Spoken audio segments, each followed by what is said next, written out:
السلام عليكم ورحمة الله تعالى وبركاته دماء ساعات شبكة سود جروس ربلا سبحانكم مقعيق وعبيد دار عشاء وحيسة بدن ومانت كوبا دون قاب كي قفك والسك استعمال هذا وجركتا والسك قف استعماله سيبا أو جركتا أما أو صاركتا ندوق هذا عشرة صوت دافنا وهران صوت قادني أو هاي قاب كي لو أنت قف استعماله والسك ضد بنا وحي قصع السمرة قدي أنا أرجع نقف ندوق استعماله سيبا أو صاركرنا والله ريالة أدو فضل قفك سياوس أديو استعمال موبايل كأندرويد كا أيا كساركتا ندوق هذا سيدا وفضل ريالة مقاد اوكي ابلكيشن كمان تستعمله waxa loo yaqaanaa netcad waa maxay netcad waa application qofka network isticmaalaya ka saari karo network kasta maaha network kasta waa network private ka oo guriga yaalo kaliya la isticmaali karaa ma loo isticmaali karo mid ka yaala meelaha waxyaabaha internetka lagu iibiyo kale emailada oo dadka dhan population iska leh looma isticmaali karo wadadan application wuxuu ku shaqeynayaa kaliya private network ku shaqeynaya oo guriga ku yaala homemade ka ayuu ku shaqeynayaa routerka okay aad u fududahay netka leeyahay mobilka android ka maanta ku sameyn doona anigu casharkan waxaan soo jeedin doonaa anigu cabiidaay ku soo dhawaada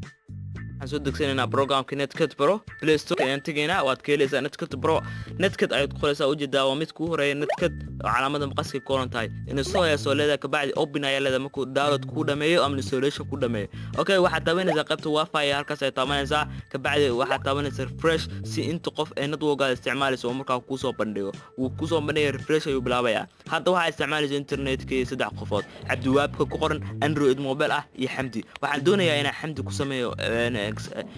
practice aan ku sameeyo okay waxaan doonayaa qofkan oo kale xamdi ugu qoran tahay aniga magaca ku hore xamdi qofku ma qor laakiin qofku wuxuu ku soo qor doonaa mid kale oo android fff ma address ka ay ku qoraysaa okay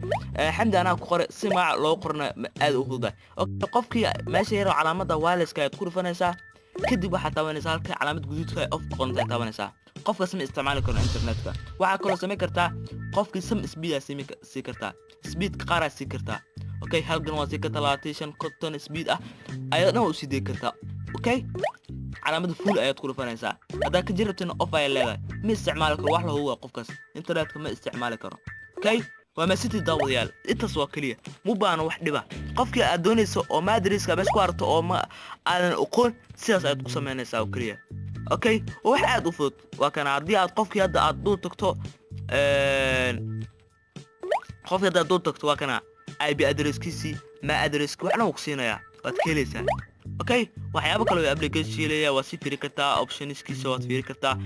okay waa ma city daawadayaal la socodka casharka la socoteen ha iloobin inaad subscribe ku sameynayso channelka oo waxaad ka xishoonaysaa inaad subscribe ku sameynayso channelka ha xishoon aniga joog subscribe samee okay thank you very much